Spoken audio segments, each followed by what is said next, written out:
Hi, Hey, it's are you, you me. are you at your at-home office? Yep. Hey, Trying to before figure out where to get the best ghoulish glow on my face.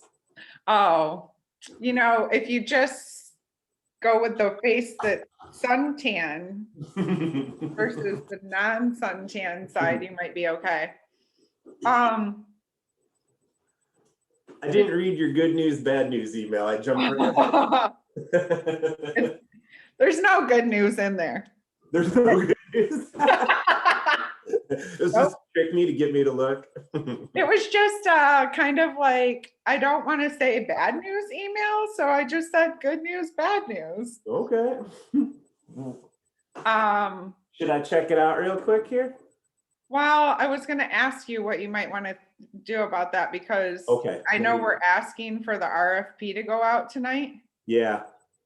And obviously, I don't have 3 quotes for this because I just found out about it. But Adam said that the furnace is cracked Oh, wow. Okay. and that's not good. That I guess that means that they need to be replaced. Well, there you go. Maybe the decision has been made. But then that was the other thing was it felt Yeah. like it created more of a sense of urgency to know whether we would be replacing 1 furnace or 2 furnaces. Yeah. And it seems like, I Huh. don't know. I just asked them to resend me a quote and then Yeah. I don't know, what should I do? Start calling around to other companies to get a couple other quotes. I think my concern is we won't be able to wait for the board to convene again to make a decision on that Okay. because of it will create a sense of urgency. Yeah. Okay. Hi, Sarah. Uh, Hello. yeah, I would say I think starting to get quotes was probably the appropriate next step. Okay. And then should I mention that tonight, Steve, so people can look out for an email? Because if we need a vote by email, I know that we've had not the best Yeah, I ability think it's to get good to put it out there. Yeah. Okay. What we're talking about that you guys are missing is that I just found out today that the furnace at 509 and 511 has a crack in it and needs to be completely replaced. Oh, boy. And I've already given quotes to the committee about the potential expense between 509 and 511, which right now is creeping up around $30,000. How old is that furnace that's in there? I don't know because I haven't been around long enough. Steve, do you have any idea how old the furnace might be? I don't. It's been there as long as I have. Check the So it's manufacturer old. date. I feel like I remember somebody at one point saying that it wasn't a very old unit. Huh. And it And doesn't a lot of times matter. those will have a 10-year warranty. And a crack like that Really? sounds, It's over 10 years and it has multiple cracks. The it's gentleman. definitely over 10 years. Okay. It may have been. Yeah, I mean, if we've been at the new place for 6 years, then yeah, it probably is out beyond that. So what I was asking Steve, Sarah, was because sometimes with larger dollar amounts, we have a tendency to have a longer window for approval. But with this, I'm going to have a little bit faster of a turnaround because if the furnace doesn't work, that means the air doesn't work, which means that Courtney's salon would not have access to heating or air conditioning. And I mean, I can definitely buy a space heater, but I won't have a way to fix the air conditioning while we kind of decide, I guess. And so I'm not sure. I think that speaks to a bigger issue on approving large expenses at the building. But what I was saying to Steve was, I don't know if we want to lay a foundation to let the board know that we may have a vote that needs to come via email for an expense that we weren't aware of, that we would have to have a vote on, because I would prefer, it's becoming difficult to navigate my tenants being able to have living spaces and businesses with the length of time it's taking for our approvals. So the furnace at 509, 511 is the one that we had already talked about splitting into 2 units, right? Because that would allow for the spaces to have their own thermostats and regulation and everything. Is But it we had, right? the That's the quote, one. the quote was to retain the furnace and install a separate like mini split for the other. Ah, okay. So So this instead is- of that, This is 2 furnace installations, and that's not what we have the quote for. I see. But the bigger issue there is that we have a business that I just want to make sure can still function and open their doors. And so Courtney's kind of had to navigate a few different things with the building, and this is, I think, her 3rd experience with us without having heating or air. And so, just. Yeah, I mean, if there's ever anything that does need an emergency vote from the board, that can happen in less than a week. Okay, Probably well, I just 48 wanted hours to lay at some any time. groundwork for it because I know that that's been a challenge for us in the past. So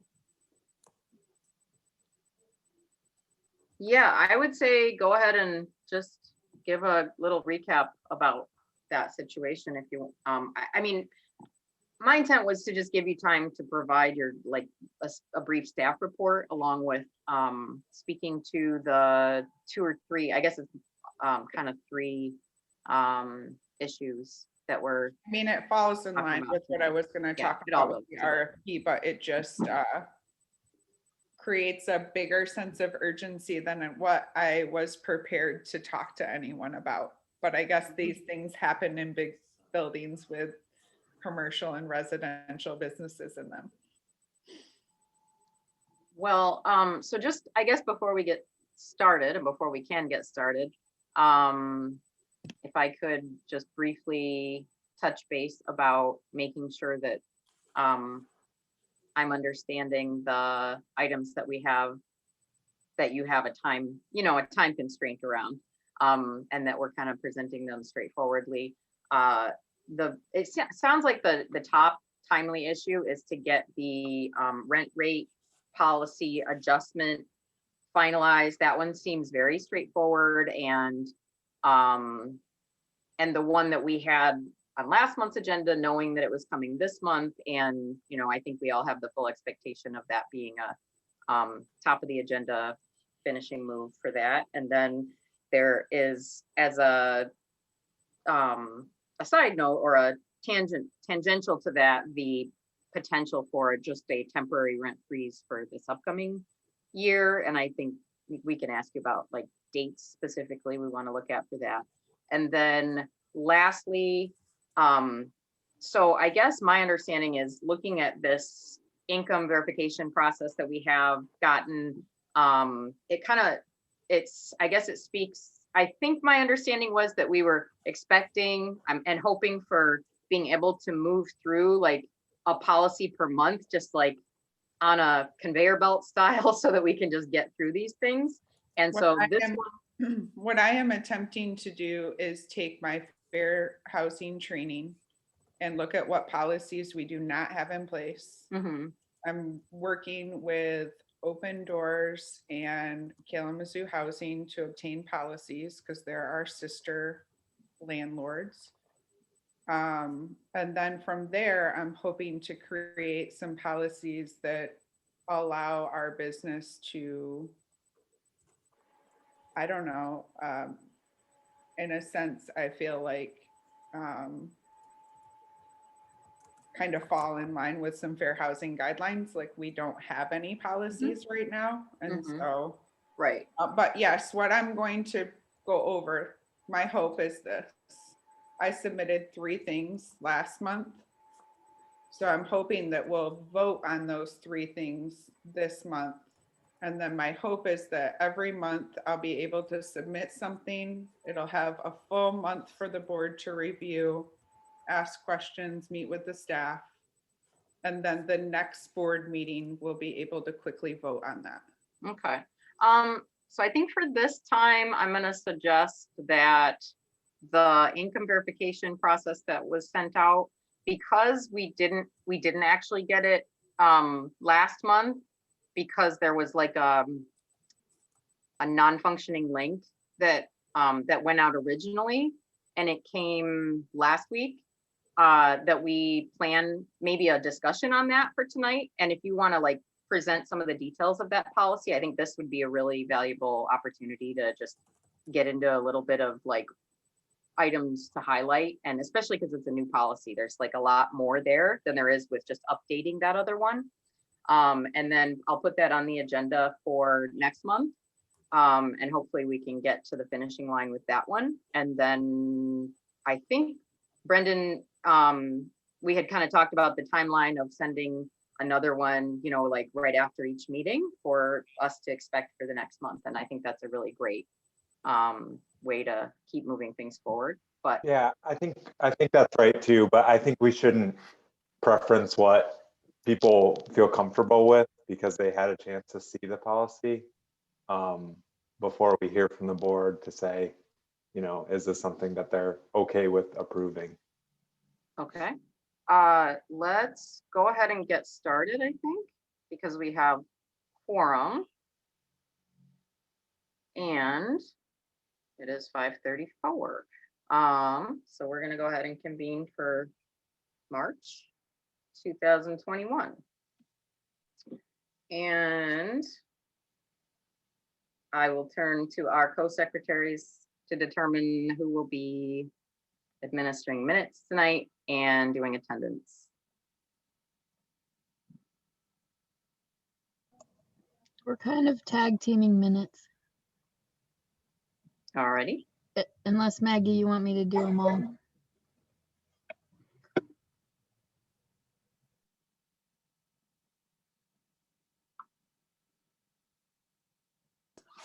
I am fine to go, just if I get bamboozled by children, do you mind jumping in?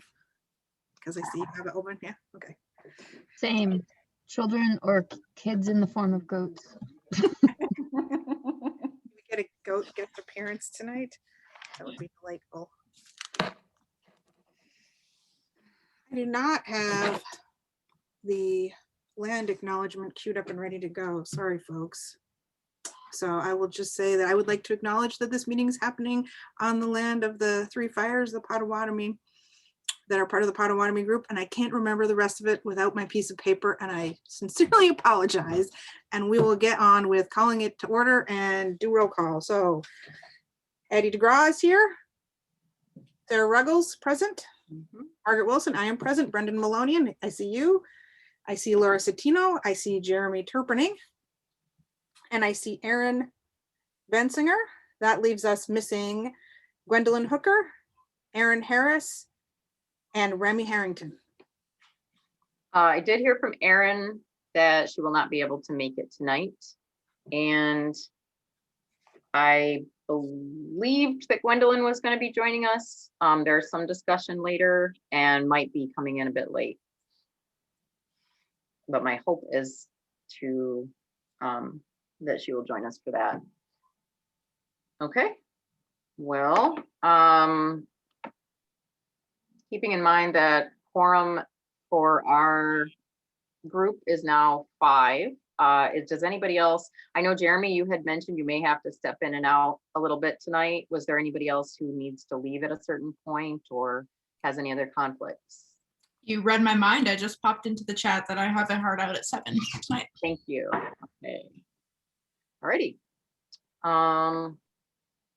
Brings us to our consent items. As always, our agenda with a few tweaks. Asking to switch agenda items 3 and 4 and postpone our check-in until after new business. New business consisting mostly of the items that Jen has a brief opportunity to speak with us about tonight. So wanted to give the time to do that at the top of the agenda. And other than that, I did not write into that section for new business the discussion of a freeze for 2021 that we had talked about last month, but I think we can either work that into that section along with those other related topics, or, you know, as part of the rental rate policy discussion, or as its own item. Either way is fine, but that's just a third thing to keep an eye on among those. Any other changes for the agenda or any other items besides that, including minutes? Question that I suppose could be turned into an agenda item, depending on what the answer is. Okay. Quorum of 5 sounds really low to me. Have there been changes in board staffing, board roster over the past couple months? There that I have, wasn't aware of? Okay, we've cool. had 3 resignations since the late summer of Okay. Christina, Jared, and Brian. I had not realized that Jared had resigned. Okay, Yeah, I think that was official in January. okay. I hadn't heard that. Yeah, it came through while we were having the meeting, so it wasn't on the agenda. So yeah, okay, any other adjustments? I did put a few notes into the margins for those Google Docs for the minutes of just like name spellings and little things like that. So there's just a few little things there, not all typographical, I think. And then switching items 3 and 4 on the agenda, and we have our financials. Those are all of our consent items. And without any other changes, would anyone like to motion to archive those items for posterity? Or approve them? Brendan, do I hear a motion? All you, Jeremy. I make a motion that we accept the agenda and the minutes and the finances as presented. Thanks, Jeremy. And by that, you mean with those small With, modifications? yeah, with the changes, yes. And is there a second? I'll second Jeremy's. All right. I think we may be rounding out an entire year of this exact strategy, with Jeremy being our primary motioner for consent items, at least. All in favor? Passes by a raise of hands. Any opposed? All right. Sarah, you looked for half a second like you raised your hand when you opposed. I But I don't think you do, because you already said aye, right? Okay, well, we will move promptly to our new business, which is what we have in the agenda is more or less property management issues that are underway, and some that have been in the works for a while. Jen, I kind of want to just let you start by describing the context around the residential rental rate policy that we were sent. My understanding is, from what it looks like, not a huge change to the policy other than putting that 5% cap on annual increases. But let me know if I missed other stuff that might have slipped through my review there. Okay, I've set my own timer for myself, so I'm going to try to be as efficient as possible.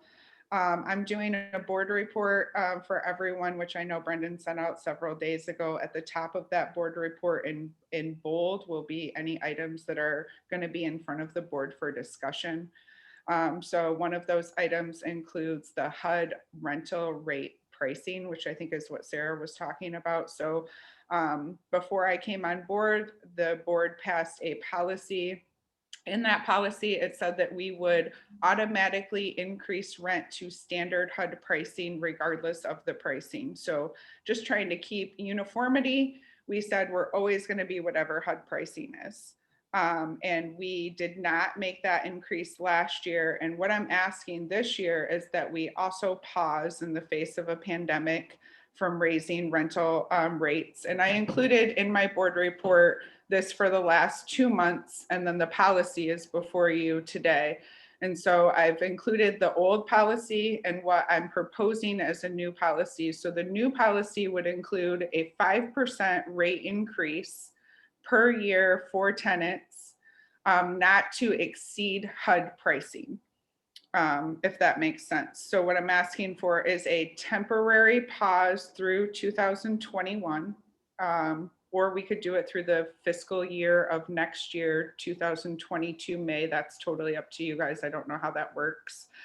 And then from there, I'm asking for a standard 5% rate increase, both on our 1 bedrooms and our 2 bedrooms, but not to exceed HUD pricing. So HUD pricing right now would be a 15% increase for my tenants. And the reason that I'm asking for it to be paused, obviously, is everyone I'm sure knows that, you know, $30 to $50 a month is at least a week or two's worth of groceries to my tenants. And so what I'm asking is that we give the grace this year not to make those increases.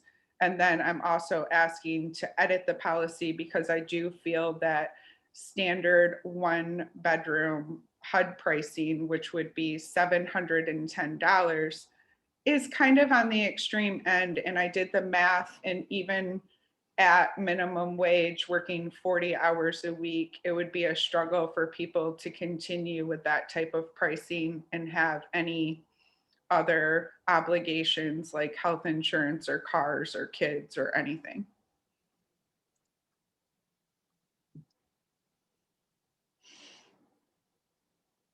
And I'm So open to questions. I do have a question just to clarify, just to make sure we're clear. What you're describing is basically two changes. One being a temporary change of freezing increases for 2021 until we get into looking ahead to 2022. Let me know if I'm wrong about that. And then separately, we're talking about a permanent change to the price increase policy to cap it at 5% per year indefinitely. Is that And pretty close? Yes. Okay. Brendan, did you have a question?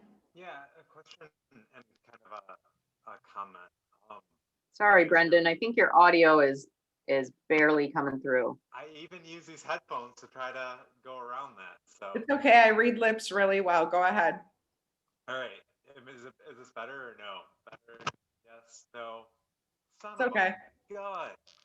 All right. I'll just pass. I'll figure out a new system. I'm gonna call in. So. Okay.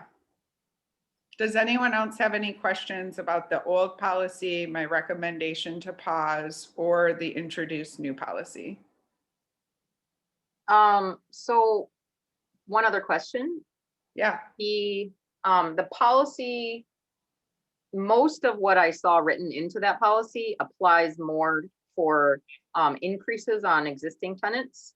Mhm. But the 5% cap, that's something we're talking about just indefinitely for any new tenants, any existing tenants, and the way that we perform rent increases from year to year, which would mean that new tenants coming in, the rent rate determinations for new leases, how do we have a separate policy that is used to determine the initial rental rate for a new lease as compared to what may have been a grandfathered lease that's on a graduated increase that might actually be kind of below what a new one coming in would see, just because it's been limited to smaller increases? Does that make sense?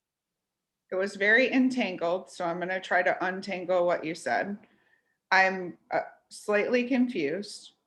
All of our tenants pay the same rental rate, and upon renewal, they would be subject to any increase. When we have done increases in the past, let's say a tenant that renews in March would receive a 5% increase, and then the tenant that renews in August would receive a 5% increase, but all within that same 12-month calendar roll. Okay. All of my tenants in effect would be at the same standard pricing. Sorry. Yeah, I think that was my wrong assumption. Policy was originally put in place was because not everyone was at the same standard pricing, but we have corrected that since I've been on board. Everyone has the exact same pricing. Everyone receives the increase at the exact same time. And the reason that the policy, I guess you kind of asked why it says more about HUD pricing in there, is because there's two parts of the pricing. One is we're going to increase 5%. And then the second is not to exceed HUD pricing. So HUD pricing has its own standard with that, which the policy has to encompass more of that because you can only do 25% a year and then 33% a year up to 50% a year to get to HUD pricing. Okay, yeah, no, sorry, that was my wrong assumption or understanding that we hadn't yet graduated everybody up to the same. Oh, no, I did pricing, that within the but first 6 months that I, Okay, I guess I didn't realize that part of it. And so all new leases are coming in at the same rates as existing leases. yeah, absolutely, of course. And that, I mean, we are following fair housing guidelines as it relates to pricing. Mhm. Yes, go ahead. Can you guys hear me now? Better? Yeah, Perfect. So another thing that I wanted to add on that I really like is our rate would be almost standard at that point, which would be really helpful if you were renting a place. I thought Jen had a good point when, if you get a standard rate increase each year, it's a lot easier to calculate than a variable rate. Second thing is the reason why we presented the two policies together is because we've kind of put ourselves in a hole with the rent freeze because we don't screen our tenants for income. So anyone can rent our apartment. And so the nice thing to do is to freeze rents because we don't necessarily know about income. And so that's why the two policies are together, so that in the future, we don't run into the same problem and we can not put someone in a vulnerable position just because they can't afford something and they get into one of our apartments. Thank you, Brendan. Those are two really good points that we reviewed, and I appreciate you remembering them to bring them up. Sometimes I'm sensitive to time, and so I was trying to keep it short. Does anybody have any other questions about rent increases, why I might be asking for a pause? If you have any feedback on the percentage I chose for increases, anything like that. what is the basically time? tried Oh, to do the sorry, go ahead, calculation. Erin.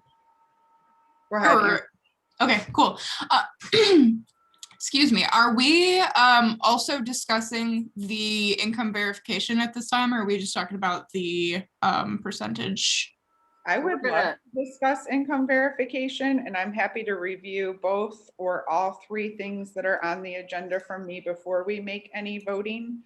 But I would like to vote on some of those things tonight if possible. So I don't know how that has to work with the rules of the board, but I'm happy to go over and slide into income if you'd like. So I wrote an income policy. Hold on, Before we do sorry, that- Jen, I hate to interrupt you. I wanna, because I love your thinking. I wanna make sure we respect your time and like vote on everything consequentially. I have a couple questions about the income verification, but I just wanna make sure that we don't wanna wrap up and vote on the percentage increase before we move to that conversation. Sarah? Well, I just wanted to mention, I also have quite a few questions about the income verification. I feel like there's a much bigger discussion about that is because it's a new policy and it's got a lot more to consider in it than what is a small change to an existing policy. So I do want to make sure that we do get some productivity on the books tonight. And I feel like this, like maybe wrapping up this first one, is there some part of the rental rate policy that is, I guess, before we consider maybe a motion for that prior to moving forward, is there really a part of that that we might want to think about as contingent or affected by the income verification process? And, like if that process is a longer conversation, is it preferable to go ahead with the potential rent freeze and the potential 5% cap before getting into that more involved discussion. You know, I guess I would defer to our staff recommendations. I just want to say my kid is in the ER, so if I seem distracted, it's because I'm multitasking. Sorry to hear that. So, any questions on rental rate policy increases? Yeah, and if there aren't any questions, would anyone like to motion to approve the change that was proposed to that policy of the 5% cap, along with, I would say maybe a separate motion, or a separate motion to freeze rates for the remainder of this year. And actually, I'm sorry if you don't mind me undercutting myself with one more quick question, which is just what is the time frame of like annual increases that we usually cycle on? So when I originally presented these things to the committee, I was saying that I had quite a few leases that were coming due in March. And that was our original cycle, although I've been trying to, over the years that I've been here, stagger those leases out because all of our commercial leases and all of our residential leases all came due at the same time. So I have recently just renewed a few leases. So 3 leases. I have 2 people that may stay throughout their entire 12 months. So that would be the overall major effect is I have 12 residential units. 3 leases have been renewed as of this month because it takes us a little bit of time to get these things presented. Thank you. Great. And that was my last question. Did anyone else have any other questions, discussion, or a motion on agenda item 3A, residential rental rate policy, or what would essentially be 3B, the rent freeze for 2021?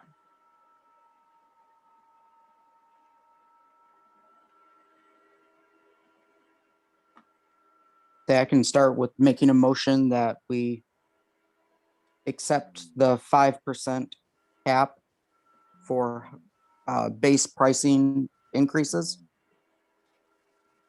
to Okay, and be to be in clear, line but not greater than HUD pricing. thank you. Just to be clear, that is a motion to basically essentially approve the policy changes as proposed in the revision that was sent out. Yes, yes. Do you want me to just do the whole package?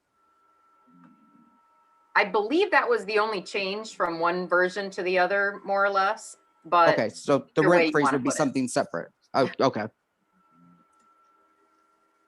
okay. So the motion is to approve the proposed revisions to the residential rental rate policy. And would anyone want to second that motion? I second that motion. Thanks, Eddie. Okay, all in favor? We can raise our hands here or raise your digital hand or say aye. Or yes, which is much more reasonable word for 2021. I have visual eyes from everyone except for Jeremy and Laura. Can you two give me an audible aye? Aye. Aye, yes, aye. Okay, that Thank you, motion- everybody.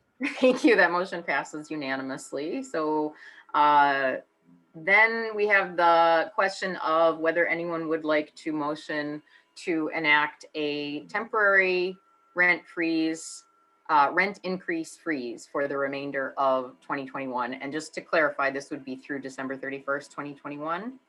Thank you.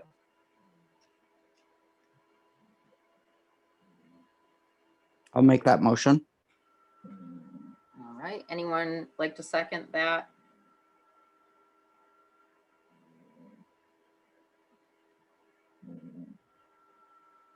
I'll second it. Thanks, Eddie.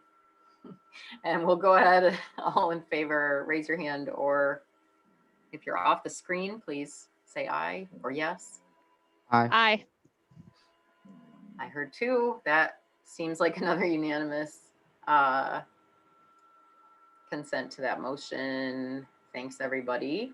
And then the last item in the agenda is that income verification procedure that was also included in the board pack and that Brendan sent to us previously on last week, I believe.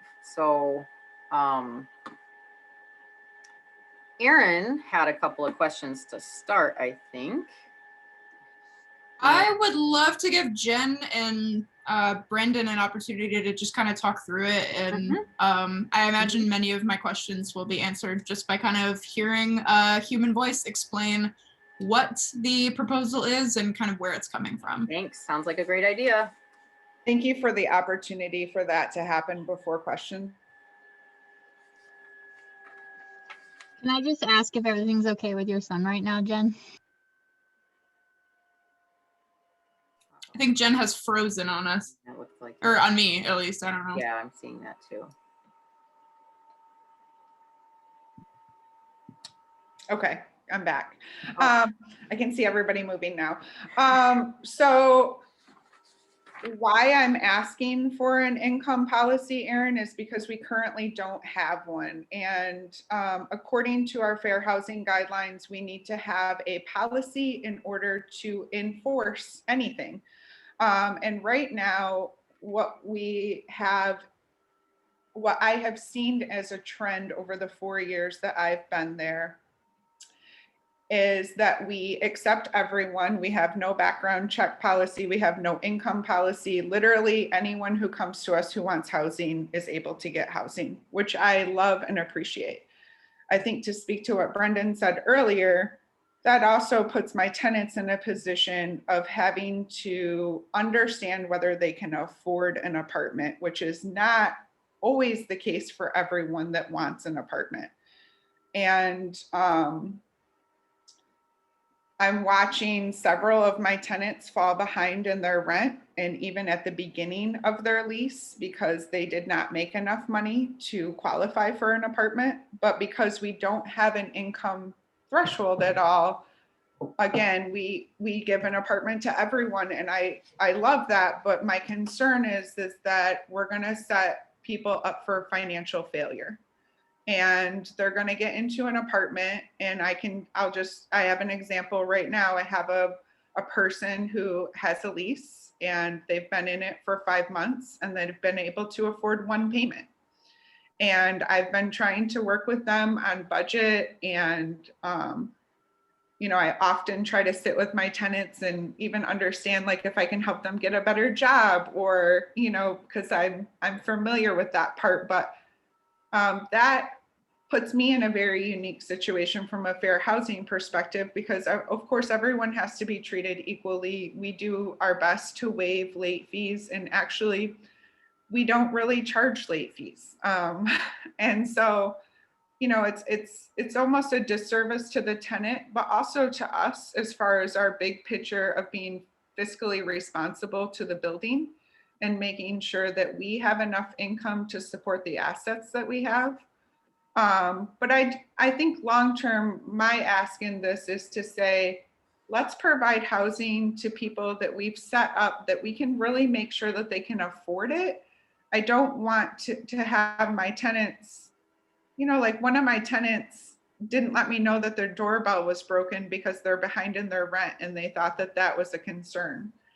And so I just don't think that we are being the stewards of the neighborhood that we want to be if we have no policies in effect. We give housing to everyone, which again is great, but we do ultimately on our pro forma need that income in order to keep up with the maintenance of the building being the way that it is too. And I hate to speak of the financial piece of it, because I understand that we could probably figure something out with that. But it's just, when I look at what we've put on paper as far as income, I think we almost have to support that with some policies also. And, I think that all of us could sit here and say that we would probably avoid litigation and eviction for most tenants, right? But it's really hard as a property manager to navigate that relationship with someone else. Right now, I have 12 units. I have 4 tenants who have been struggling for over a year. And they wouldn't meet the income policy standard. And I find that to be definitely very hard. But at the same time, I'm watching them struggle trying to get caught up in their rent. And that I feel like that really doesn't help them in the bigger picture of their life cycle.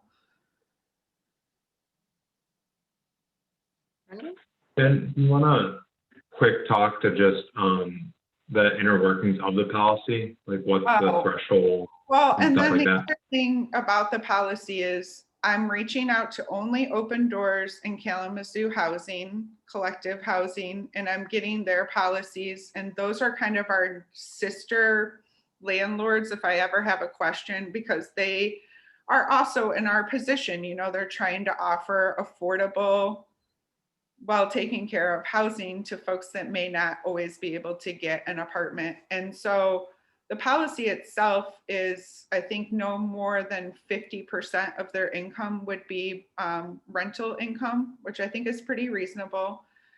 The reason it's so lengthy is because it gives many different opportunities. You know, it's not just someone has to be at a job and be at a job for a certain period of time. They can also have many other means of ways that they collect income. It can be, you know, they can be self-employed, they can be employed, they can have a savings account, they can have a student loan funding, I believe was in there. They could have a parent that's potentially paying. So we're not excluding people just because they don't have the job that we're, you know, or the length of time. I think we're just saying we'd like to see on paper that you can afford to meet the needs of this, of paying for this apartment.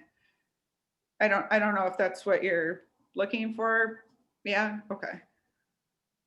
I was just curious to kind of hear where that was coming from and just hear what the thought was behind it, because I figured that there was some. And yeah, I mean, my initial reaction when I was like income verification, I was like, that feels exclusive, but I was sure that there was a good reason that I wasn't thinking of as a non-property manager. And I think you outlined it really, really well. So thank you for that. And then if I can add where that came into play is this year, because of COVID, I got the opportunity, instead of doing an in-person training, Sarah sent me an online training, and it was much more in-depth than what I've experienced in person. And from there, I made a plethora of notes about policies that we do not have, that we should have in place in order to meet fair housing guidelines. But really, it's not just the fair housing, which of course I'm very interested in, but I struggle to watch people continue to struggle to pay rent and then continue to have talks with them, and just watching, like I said, like the inner turmoil, like to not call me because you need new batteries for your doorbell because you're worried that you haven't paid rent. Like, I don't charge late fees. I don't, you know, I send out one email when we get our aging report to remind people. Like, I've even moved to asking people, instead of for a payment plan, I word it as a good faith payment. Now, like, can you make a good faith payment of any dollar amount? I do not ask our tenants to, like, I don't dictate what payments they make or when they pay them or anything like that. But I definitely do think for our protection, because the staff as well as the board needs to make sure that the building also has enough income to support itself. On the other business end side of it, the humane side of it is one thing, and then the business side of it is a kind of another thing. I'm over talking at this point.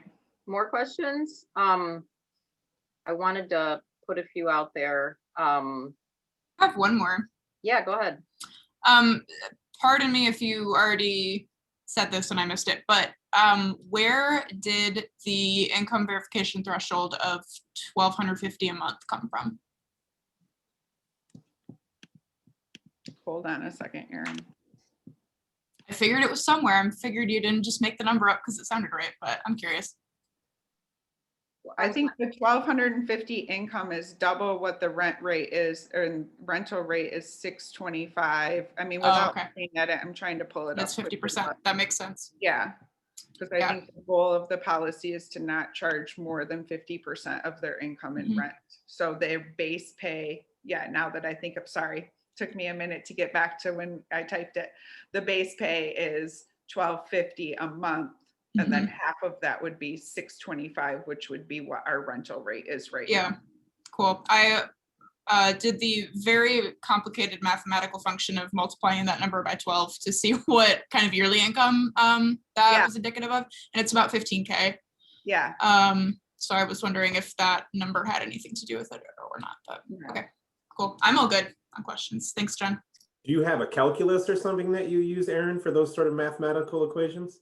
Steve, if you get a smartphone, they actually have a computer on or a calculator on it. Yeah. I so- grooved that one. Yeah, thank you. Yeah. And I think, Aaron, correct me if I'm wrong, but isn't that an example part of the policy? It's not a hard line, it's an example, I believe. Is it? I believe it's an example saying like. It if does rent say is for 650 example. Okay, and so I just want to make sure that Cool. everyone thinks about that as we just talked about increasing rent. So this policy won't need to be changed. That's an example so that everybody can kind of understand what the expectation is if they were to ask for what our income verification policy is. It's also a good guideline for me so that if someone rents a different unit at 680 or at 785, which is what our 2 bedrooms are, then I would double that number and that's what their income verification would need to come at. So I think that was just written in there so that you could kind of clearly decipher what the wording of it was.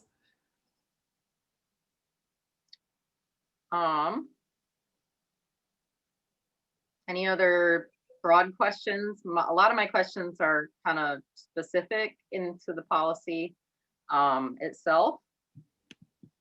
Other than, I Thank you think, for the warning. I'm going to pull up the policy while you're asking me. thanks. Yeah, one of the more general questions though, is whether, to be perfectly honest, even as a property manager, I have extremely limited knowledge of cosigner arrangements. Mhm. And I know that there are legalities surrounding whether you enter cosigners into leasing agreements as far as what their legal requirements become and what your screening requirements become for the cosigners, along with in the case of having to pursue rent, you know, like that becomes a situation where you have 2 different parties who are bound to eviction clauses, who are bound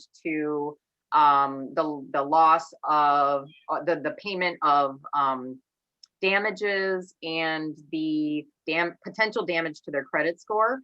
And so there are a few nuances to going from what we currently have, which is we've never involved cosigner parties, to doing that. And I guess I'm just wondering if because I don't personally have enough knowledge of this to say one way or another, but whether either we feel like, yes, this is for sure the right moment for this. Are there some of those questions that we want to examine? Are there things about it that you like have already become aware of that you want to kind of help enlighten us on, or just like, you know, what are your feelings about that, like legal shift, basically?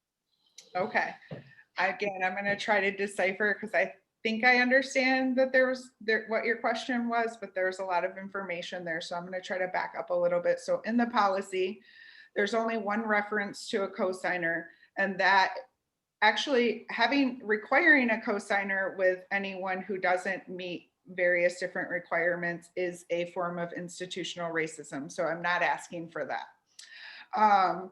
What the caveat is in the policy is that if someone comes to us and they have no income and their only source of income is their parents, at that point, The parents would then become a cosigner because they're the ones that are going to be financially obligated. They would also enter into the contract. Again, we're not asking for a cosigner up front, only if that particular tenant chooses that method of income, which there are many methods of income embedded in the policy, would a cosigner come into play. And in that sense, the cosigner would be an equal party on the contract. And you're right, yes, they would be subject to any legal ramifications as well as evictions, yes. But that is something that is clearly stated in our lease. And it is something that I verbally go over anytime I enter anyone into a lease. Okay. I guess just, and then just a tangential question to that. And this is something I also don't have knowledge of, unfortunately, but like, is there a separate layout to a leasing arrangement, like the documentation that's used to add a cosigner, or do they literally just sign on the tenant line? Because it feels like there are a lot of stipulations in a lease that are not applicable to a cosigner, and that I don't know if there's like a separate cosigner specific document that is an addendum to the lease that's used for that. And do we have all of that like prepared in order to enact this policy? It's a great question. Again, because we don't have policies in reference to this, we don't have anything to go to. I will say that this week, with the permission of Steve, I have reached out to our attorney. They are reviewing of our full residential lease, along with some questions that I've presented to them about some things that, again, I've learned in my fair housing training that I think that we could refine. I did not present that question. I would be happy to do more research on that. And I could reach out to our partners that I gained some of the information from the policy on, and even find out if that's necessary. I believe, though, that it would seem that they could just sign the regular contract because they are legally obligated for the rental of that unit if they're a cosigner. Okay. So I'm not sure what would be in our lease that they could not be compliant with. Because in a sense, they would be taking full financial responsibility for the apartment at that point. I can understand if that is an outlining question that people would like the answer to. Do we have the leases in place to support a cosigner, and if it needs to be different prior to passing the policy? And again, I'd be happy to do that. I will say that when I reached out to Leo, and I've known Leo for a bunch of years, he's not a residential lease attorney, and he said he would do his best to work with me and do the research, but he may need to refer me to someone else. But I probably could answer your question pretty quickly just by reaching out. I mean, I have a great relationship with Open Doors and Kalamazoo Collective, so I feel like I could easily answer that question.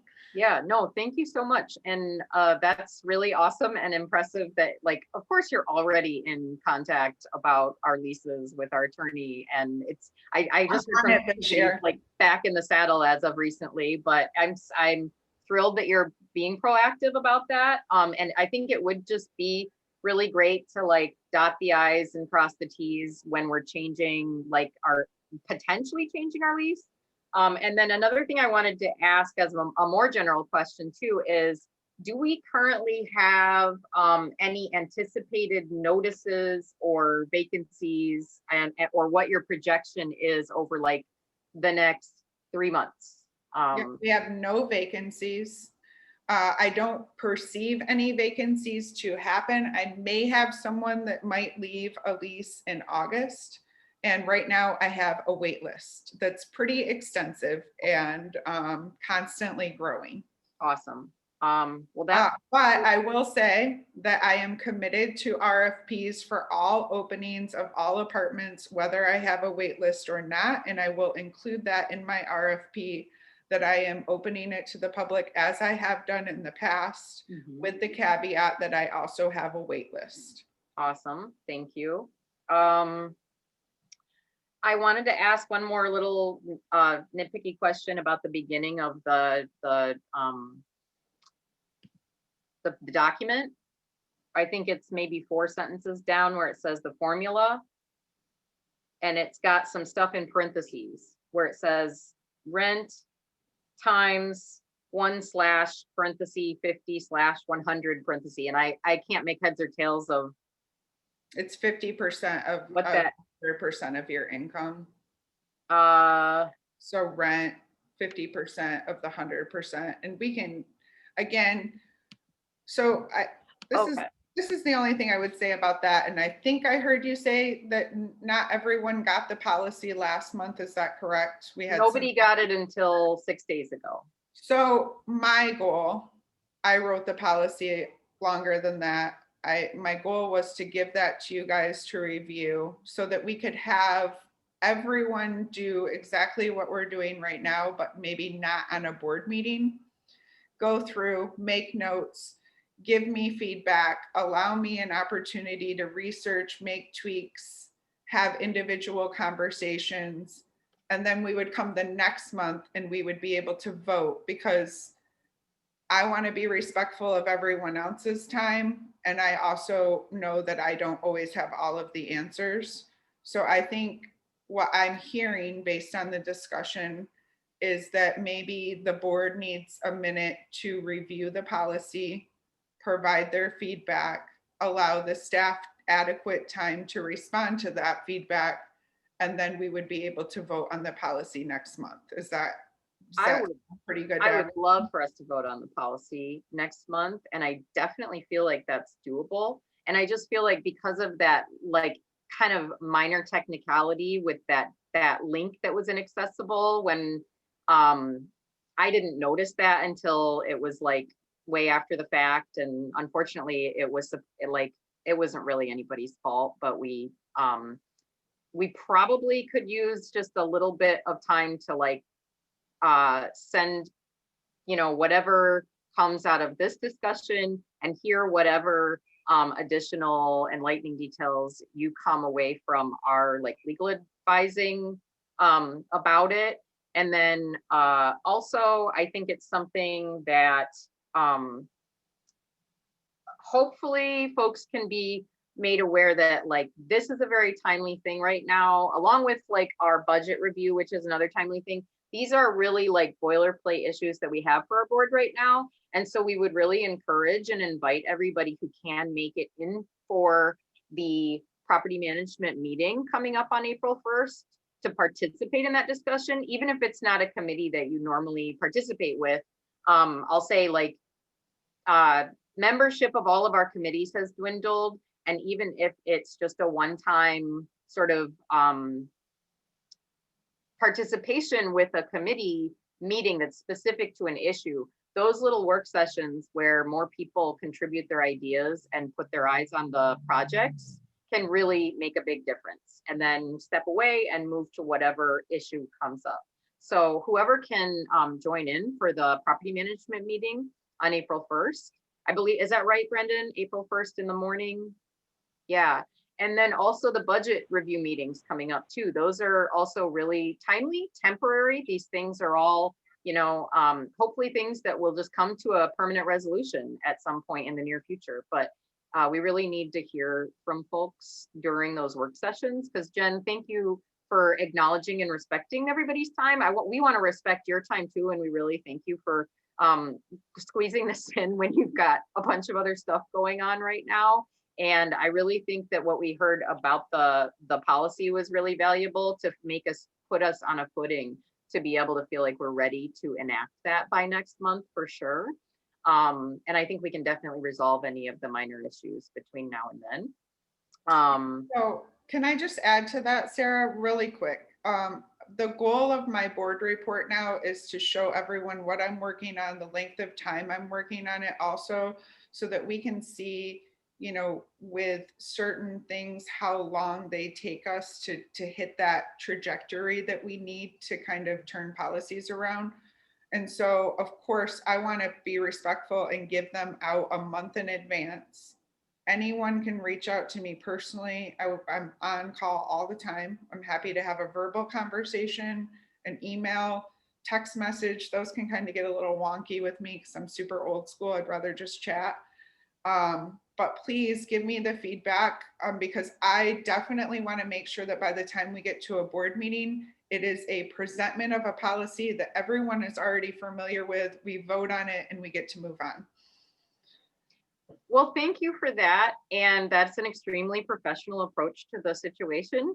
On a board that is, you know, not always the utmost exemplification of that kind of operation, but I very much appreciate that generous approach. And I also want to say that in talking to a number of board members in the recent months, I just want to say that I've heard over and over from folks that engaging in the process more during our meetings, engaging more in working discussions, in-depth discussions like this is something that I've heard people express that they actually really want in these meetings. They feel is always a productive use of our time when we get into these kind of discussions. And I hope I'm not misspeaking for a number of folks who I feel like I heard these kind of comments from in individual discussions.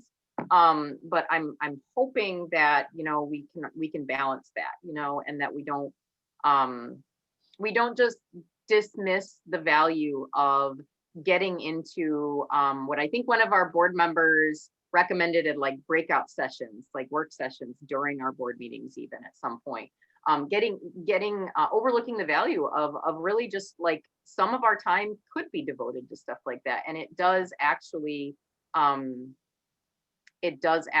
deserve, you know, agenda time. And you have definitely, I think, put this policy on a good footing. And I feel like this was a valuable discussion to just get into some of the details of things so that we can feel like we're coming to a solid resolution from month to month. And then maybe we can just keep doing more of that, you know, as we go forward. As long as you're like doing so much hard work to put these nuts and bolts together, then you deserve that chunk of time from us to get to the point of handing a sound and finalized policy to our staff so that you guys can do your jobs so much better and more, I guess, not better, but more with more peace of mind. We need to do our part to take that weight off of your shoulders. So appreciate that. I would just say my anxiety gets a little high with the in-depth discussion sometimes because I always like to take the feedback and really digest it and understand it and make sure that I'm presenting something that is ready for a vote, which is kind of why I'm saying that. So it just sometimes if I'm, you know, like with the cosigner thing, like I would have loved to have had that a time to review that so that when we came here, maybe someone else might have that same question and then I would easily be able to address it. And so it's pressure I put on myself. Well, I think you have been an extremely valuable part of this discussion, and I apologize if anything felt on the spot. And I definitely will make sure to direct any demanding questions of Steve next time so that we don't have to put you in that position. Oh no, I think a few more months. It's fine. I think you might be misunderstanding. I think I'm just saying as far as the length of time and all of that, I'm just trying to be considerate that you guys have other things to do and these things I can do in the back end. So if you guys don't need me for anything, I'm gonna peace out. Thank you for the time. Sorry, I kind of went over a little bit, but I appreciate, and I'm sure my tenants, I appreciate the pause in policy for increasing rent and the change to 5%. So thank you for that. Thank you. Thanks, Thank Jen. you for your time. Okay, have a good night. I hope Thank everything you. goes well. Bye, Jen. Thanks, everybody. Well, that was kind of our featured agenda, like bulk for this month. So it felt, I apologize if I overstepped, but it felt like worth putting ample focus into those topics so that we can actually continue to make progress. It feels like we've been making considerable progress in the last couple of months. So I agree. Yep. I don't want to just close out though. Is there any other sort of thoughts or comments or questions about that policy as we look forward to next month, coming back to it for potential action? Yeah, I'm curious how we are going to make sure that folks who are not here tonight are relayed the information that was given to us tonight so that everybody is as informed as possible when it comes time to vote. Mhm. Is there a way to send a recording to those folks so they can watch the discussion? Is that the easiest way to go? I know we're taking minutes too, so that's one way, but sometimes being able to hear the whole conversation might be more helpful. You know what? I actually did recently upload one of our meetings to our YouTube channel, and I think I can probably do this one as well. It takes a little bit of time because they're huge recordings. But once I have some time to do that, which I can say I'm probably not in the super near future, but sometime prior to next month's meeting for sure, like early April, because I'm going to be unavailable for a little bit. But I will do my best to try to get that uploaded by early April, and that way, maybe when Steve, when you send the financials and your director's report for April, would you mind making a note to include in it the link to the recording for folks? Because I feel like that's going to time very well with and I'll make sure to get that to you. I'm actually probably going to use you as the guinea pig to test it out, make sure everything's Sure. beautiful and workable. Because Okay. if you can find it, then it should be good. Yeah. And okay, cool. Can I also recommend that we add a timestamp to that for the beginning of the discussion so that folks don't have to watch an additional 20 minutes of discussion that they're not That is a focused great on? point. That is a great point. So I will do that. I'll when I shoot that your way, Steve, I'm gonna Okay. make sure that I mark off the timestamp on Okay. where to find that discussion for folks so that they Thank you. can make sure to check Awesome. it out. Thanks. Thank you, guys. Those are really great suggestions. Seems kind of simple, but very important to have multiple brains and voices involved. And we are at our check-in, weirdly, right in the middle of the meeting. Let's check in right in the middle. I think Eddie had agreed to lead us in a check-in tonight. Oh yeah, I did agree to that. I'm wondering okay, so the check-in, hold on, I got a kid behind me screaming. What are you seeing as signs of spring?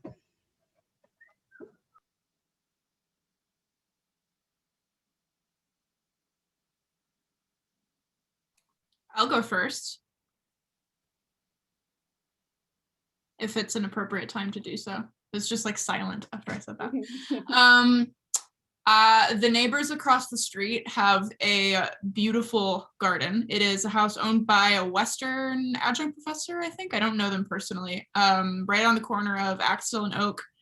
And earlier this week, I went out for a walk and they had crocuses and snowdrops and also some yellow flowers. I think might just be yellow crocuses. I don't know, but it was like their entire the dubiously named strip between the sidewalk and the street, just absolutely full of flowers. And I was like, oh, it's really happening. So that's mine. It's called a curb lawn. A curb lawn. I have also heard it called a parkway. Or an easement. And Or a tree lawn. Or a tree lawn. yes, and I feel like whatever I call it, somebody corrects me. So this is why I refer to it as dubiously named. And here we are.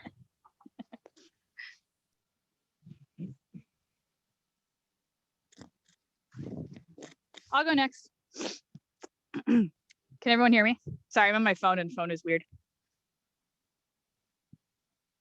Yes, we can hear you. Yep, we hear Okay, you. great, thanks. Awesome. My sign of spring is that I was on a walk today and I saw my first red-winged blackbird of the season. 3 of them over by Upjohn Park.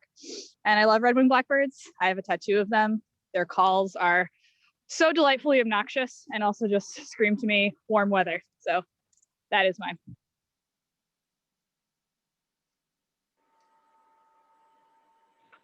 I can go next.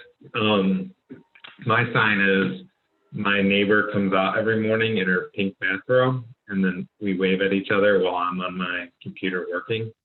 And I also got to talk to her more because she's outside. So it's like making a whole new connection after the winter. So.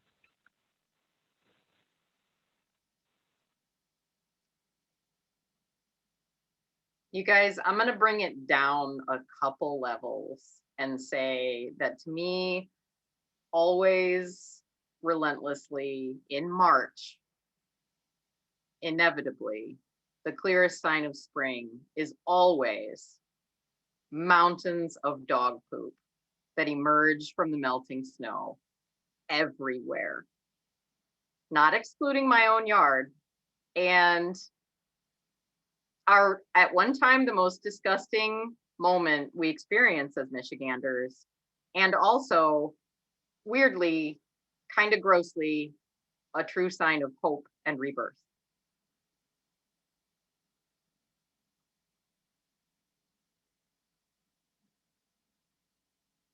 Sorry, I had to go there.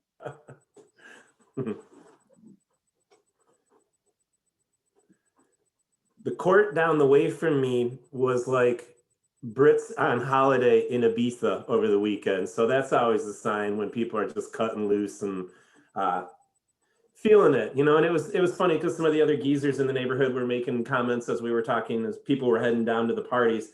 And to a person, we all were just glad that people were feeling it and were out and about and enjoying the weather. So definitely, you know, the first red solo cups of spring have started to come up. So that's always a big sign. Feeling it.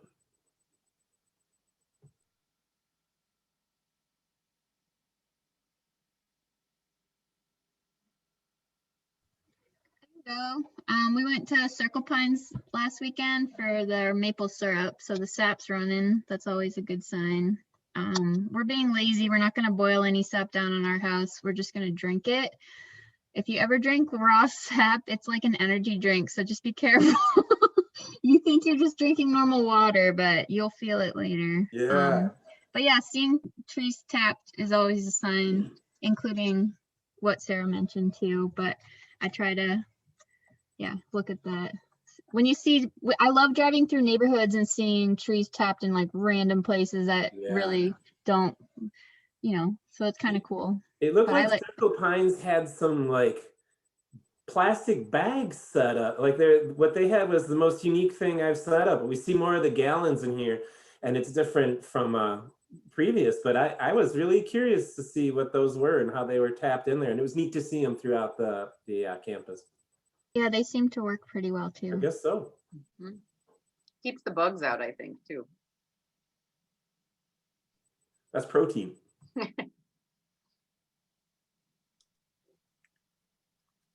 Well, I first was going to say that my kids turned my yard into a giant mud pit, and that was probably my first warning that spring was coming.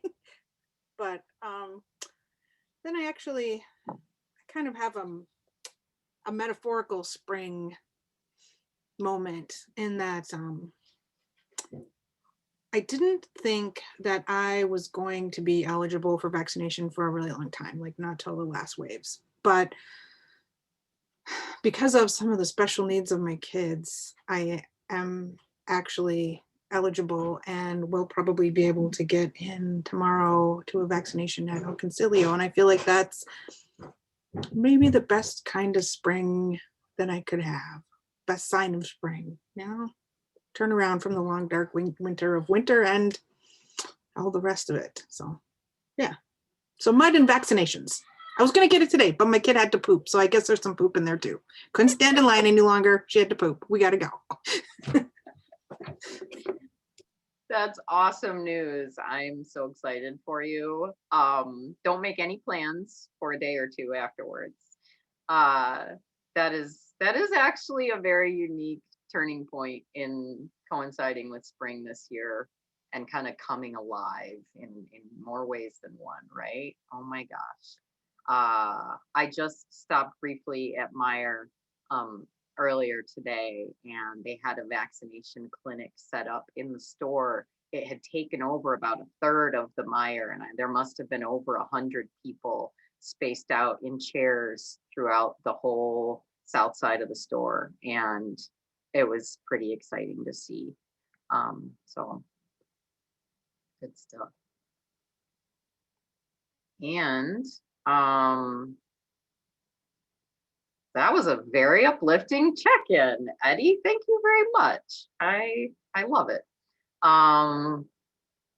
We have a note in our updates at the top of the updates, marked off for an update from Gwendolyn, who unfortunately doesn't look like has been able to join us tonight. So we will defer that for next month, I think. But Steve, if you maybe want to work in a little bit of those updates that we had discussed into your staff report, that is what's up next. Sure. Hope Through Navigation. Just very briefly, Gwendolyn was awarded a grant from the Stryker Johnston Foundation, which is really encouraging. This was the first time that we have had a relationship, the Neighborhood Association has had a relationship and with Stryker Johnston, and it was great to be able to speak at length about the impact that Gwendolyn is having and the fact that she's just been going the whole time. It was I think the grant reward was a testament to her impact in the community. So that's exciting for Hope Through Navigation. One of the things we also wanted to talk about was that we have asked Mayor David Anderson if he would be willing to speak to us about some of the transformations going on at the former Knights Inn as it becomes part of the LIFT portfolio, I guess. Mayor Anderson is willing to do that, and we're hoping to come up with some potential dates that we could arrange a Zoom meeting, and this is something that we'd like to be able to publicize and be open to the public as well. We felt like, as I've had conversations with Gwendolyn, she's got a very good relationship with Mayor Anderson and would really like to be in the room while this conversation is happening. So we'd like to honor that request, hopefully come up with a few dates that work well for all of us, and get that on the books soon. For myself, I like this new opportunity to put my report out earlier in the month. I feel like my previous reports were tardy; they kind of were after the fact, and hopefully this one has kind of more of a better format in terms of what I've got going on. We wrapped up the IRS tax returns for 2019. We're starting to work with Siebertans moving on the newest returns. If you look, you'll see we've got a neat opportunity with the city to promote garden kits this year, and I think the neighborhood will respond favorably to that. We've got a couple of different grassroots efforts for Earth Day. We've got some residents would like to work in Pioneer Park down off of Axtell, and we will be doing some cleanup in Davis Street Park. The graffiti has gotten pretty out of control. We've spent some time there this weekend doing some cleanup, and we'll be based out of there like we were last year and provide supplies for folks that need it. We're starting to get more queries in terms of are we available to host art hops? What are the plans for the summer? So I think we all saw as people are starting to thaw out and break away from hibernation, they're ready to break out and socialize. And I think people are excited, and we're hoping to play a key role in that.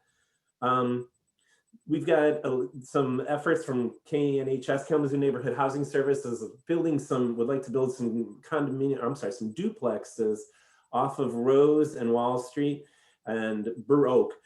So this has been spurred some conversation with residents over there. If you hear people talking, the residents have some concerns about some existing trees that have been there for well over 100 years. They'd like those to be honored and respected. So just an ongoing conversation. I've walked through the neighborhood with the director, and we had a Zoom meeting last week. So things are picking up as we head into the spring. The office is looking really good. I'm feeling really good about the way that's coming together. We've added a sink. We've got a small little, I guess, kitchenette would be the name. And I'm really enjoying the office coming together and hoping that everyone's able to stop by sometime soon. Oh, I'm sorry. I had a previous month, I was able to submit a community cares report that one of the residents drafted. This month, community cares happened to be on the same night as the executive committee. There was no submittal of a report, although I was able to kind of be involved in the community cares prior to the executive committee. And it seemed like there's a lot of focus on parking still. And as people are starting to get, as enforcement is ramping up, there's more concerns in terms of, I guess there's feelings of arbitrariness. And we've just, again, we have, I think 24 variances for 1 square mile. So hopefully we'll start to see some movement on getting those variances more in line with the neighborhood as a whole. Thanks, Steve. Yeah. Anybody have any questions or comments for Steve in relation to any of those? I don't know if Steve heard that I have a boardroom table for that room. I talked to Jen Oh, that's about it. fantastic. That's wonderful. I was just actually, I sent an email to Dave Feaster at the Kalamazoo Community Foundation, just kind of asking what was available for a small grant for kind of transforming the office. So that would be fantastic. Thank you, Eddie. Yeah, it was from Urban Alliance when they were upgrading their furniture. We were going to use it for the boiling point and it was too big. So it will fit in that room though. And my husband will be very happy to get it out of the barn. So. Excellent. Thank you, Andrew. Well, we have some space in the agenda for some committee reports. I would be happy to go first with a few of those, but Brendan, would you be wanting to provide any updates for property management besides, there was a kind of a lot in that report other than what we talked about tonight. There's probably some things coming down the pipeline, you know, months out. And then also I wanted to give an opportunity to come back to the very early discussion we had about the furnace, the HVAC at 509, 511 that we didn't really have time to get into while Jen was here.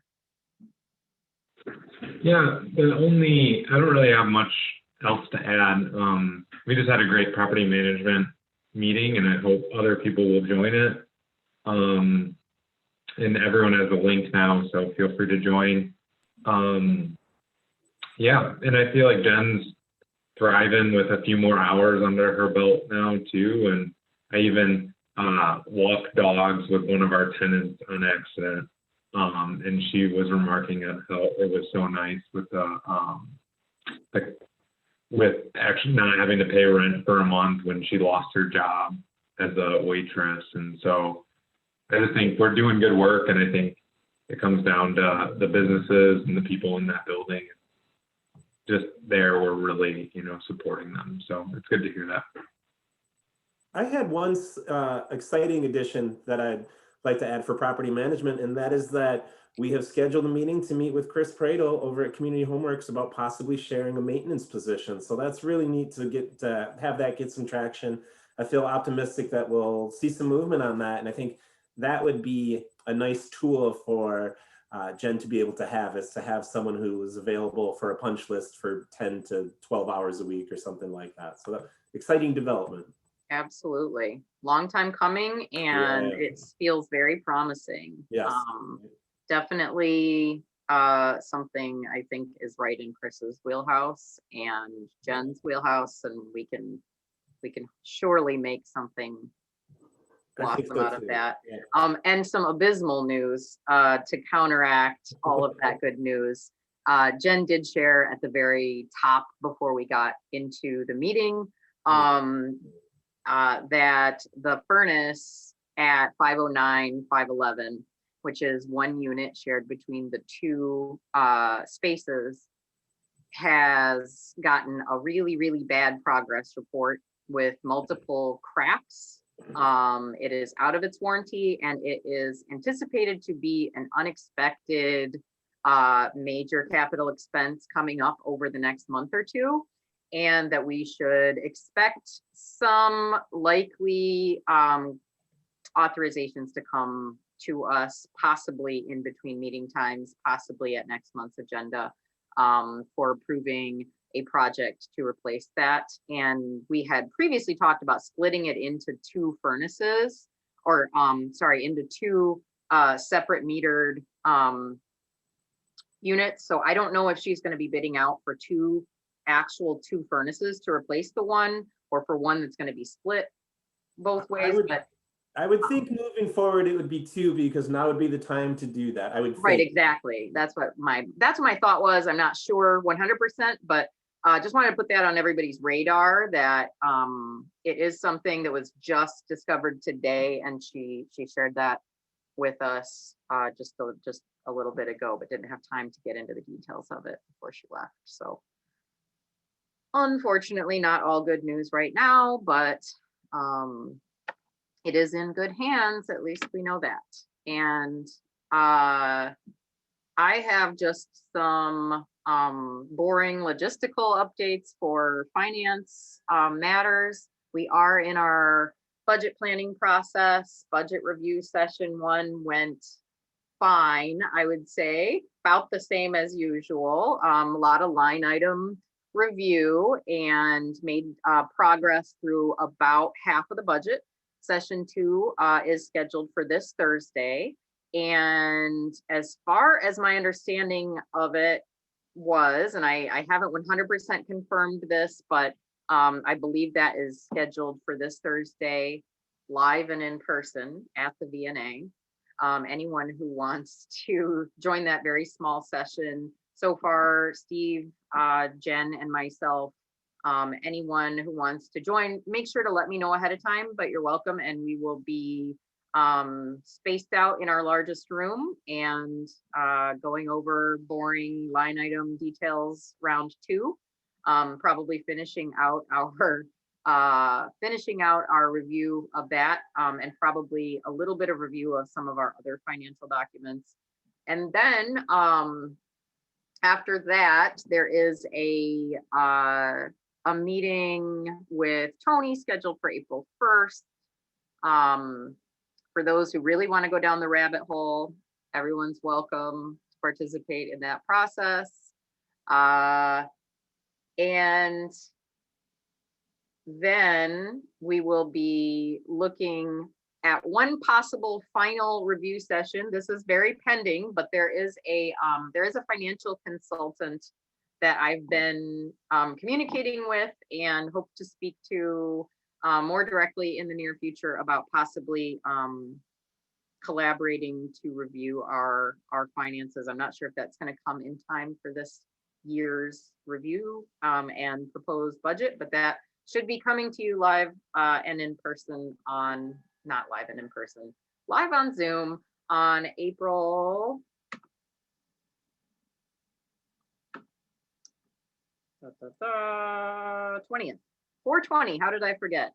Our next meeting will, you will receive the proposed draft. Likely it's going to be coming, I think I would expect it the day after the executive committee meeting, probably on the 14th. So I hope that format worked out for everybody from last year, where I laid it out with current proposed changes, differences, and stuff like that. And that's probably what I was planning to just send out again this year. And any other folks who would like to add any updates or committee related goings on, housing, fundraising, events, election, things that came from the executive committee that we didn't bring tonight that might be deemed relevant, any of that stuff?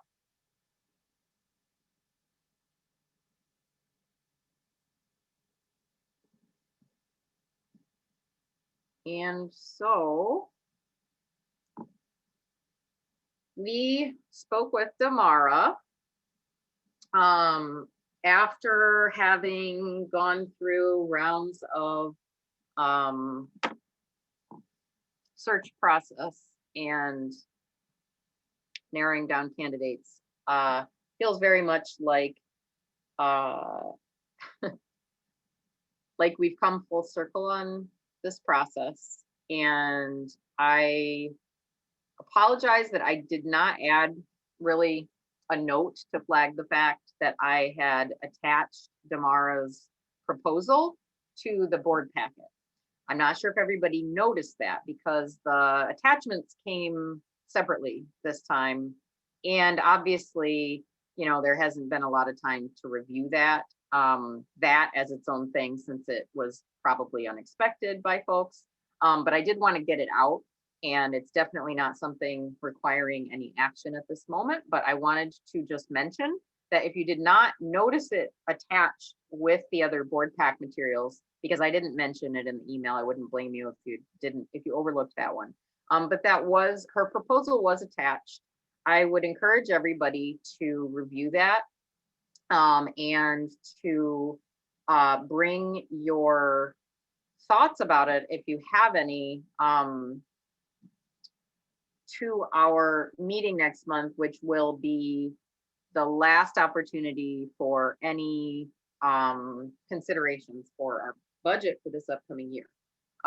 This is not a decision to be taken on lightly, nor is it a negligible line item amount, but it is also something that was communicated to us with, I guess I should mention, since I just attached the proposal and I realized I did not convey some of Damara's comments in her message, but she did actually explicitly note the fact that, you know, if the dollar amounts are an issue as far as, you know, we're concerned, I don't want to misquote because I actually have some of that right here. What she said was, please know I'm committed to working with you. So if cost is a barrier, we can always explore this together. Those are her words. And that's kind of what I had expected, I guess, going as far back as when she completed our training, our evaluation, our evaluation with the CCAP, I'm forgetting all the acronyms now, back a while ago, and really kind of, it felt at that time like there was the potential for continuity of that process. And it feels very much like she sees value in that. And it feels like a natural partnership. So I just wanted to bring that to everybody's attention, give everybody the chance to digest what's there. And then if anybody did have a chance to look that over, I also, you know, if anybody has any questions or comments or, hey, don't forget this side of things right off the bat, we have a few minutes to discuss that. And then we have a little bit of time for other questions and discussion, actually, which is a rare opportunity. Gwendolyn here, which maybe Hi, she can speak a little Gwendolyn. bit.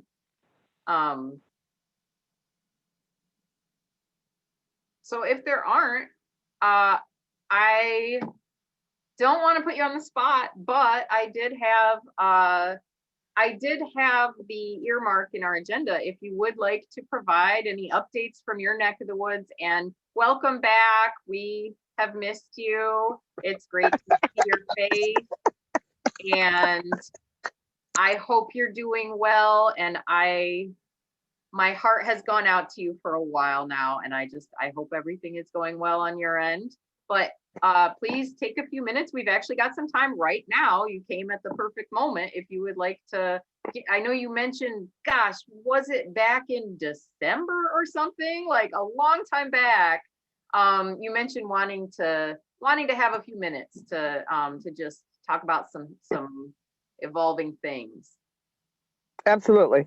And I definitely appreciate the opportunity to chat. I apologize for my tardiness. I've been putting out fires at the hotel. Um, Folks may know that we undertook master leasing the Baymont in order to desegregate many of the encampments that were kind of sprouting up throughout Kalamazoo. And so Urban Alliance, Open Doors, and Hope to Navigation are doing an extremely heavy lift on getting folks moved over from the encampments to the Baymont on 11th Street.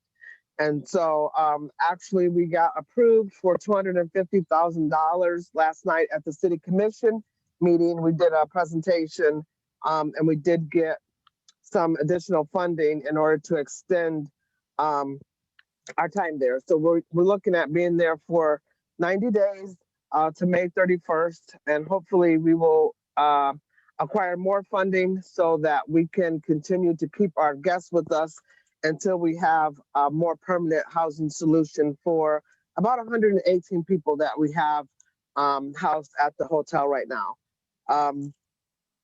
So with that being said, that's my current big lift. Thank you so much, Sarah. I missed everybody, and I'm glad that I am able to be back on screen. And it's been a pretty rough last couple of months for me and my family, but my daughter is recovering nicely. She actually had an appointment today. She did get one of her casts off. Her right arm was in a cast, and so that is off. So she is doing remarkably well, and I appreciate everyone's support and prayers as we navigated an extremely difficult time. Outside of that, I've been wanting to talk to the board a little bit just about updating folks on what Hope to Navigation does and what our space is really defined for as it pertains to the Vine Neighborhood Association. And so I don't know if is this a good time, or do you want me to? This is a good time. We are almost closing out our agenda, so take whatever time you need. We do have one member who has to leave shortly, but we actually will still have quorum. So take as much time as you need. Awesome.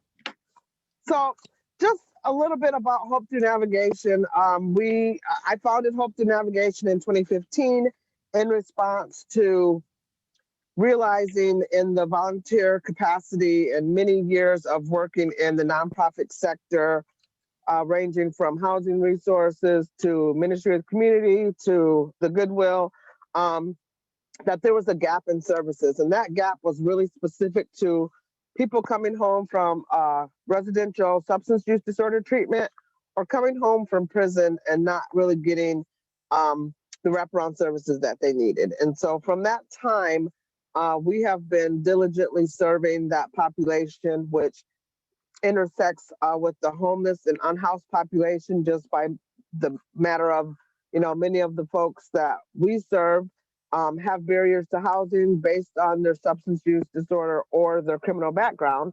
And so that's kind of how I am oftentimes in many spaces where there are unhoused folks. And so what we provide essentially is full wraparound services specific to that population. And that can range from anywhere from housing supports, meaning first month's rent and deposit. In response to COVID, we have in our housing many folks prior to the hotel and intervention project. We were housing people temporarily in hotels. Just to keep people safe and able to not be outside.